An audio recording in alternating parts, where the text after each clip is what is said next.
In die Nuwe Testament lees ons vanmôre gedeelte Handelinge hoofstuk 20 vanaf vers 17. Paulus spreek die ouderlinge van Efese toe.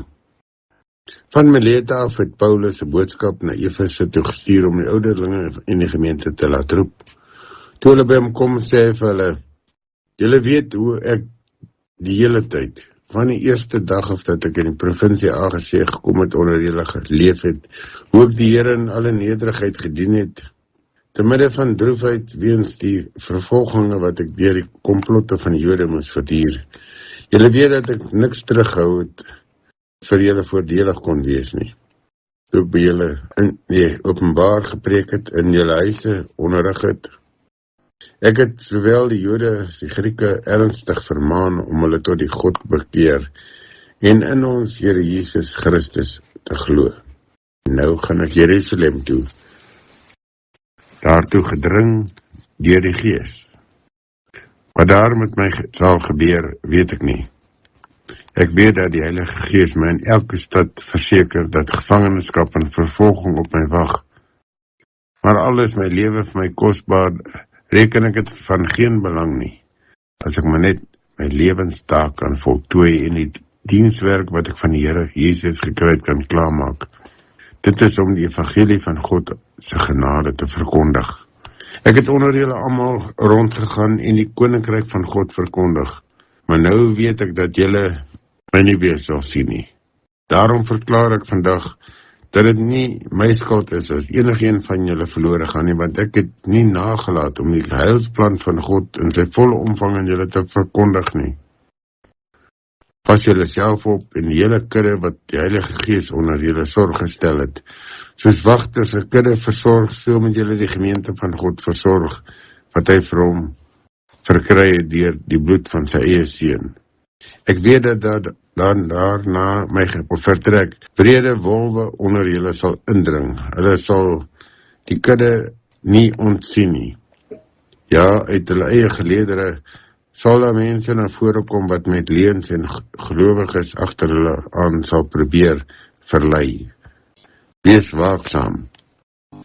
Onthou, ek het van elkeen van julle 3 jaar lank onderrig, aanhoudend dag en nag, baie keer met trane. Maar nou vertrou ek julle aan God toe en aan die woord van sy genade.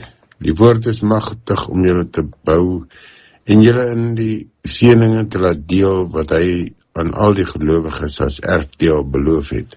Ek het niemand se geld of klere begeer nie. Julle weet self dat ek vir myself en vir my mense wat saam met my was gesorg het deur met hierdie 2 hande van my te werk. Deur my voorbeeld wat ek in elk opsig vir julle gewys het, dat ons hard moet werk sodat ons die armes kan help. Onthou die woorde van Here Jesus.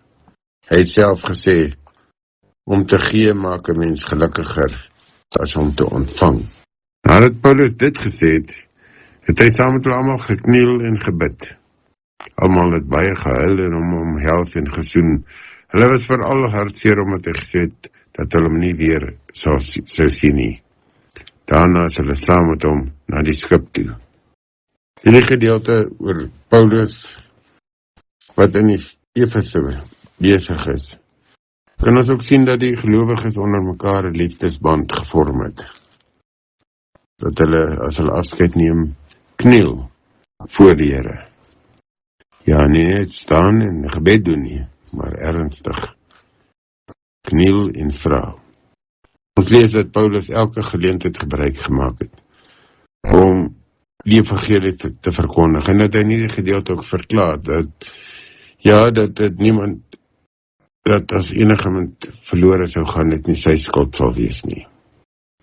mag het ook in elkeen van ons lewe waar wees, dat ons kan met vertroue sê dat ons elke geleentheid gebruik het om die koninkryk te verkondig.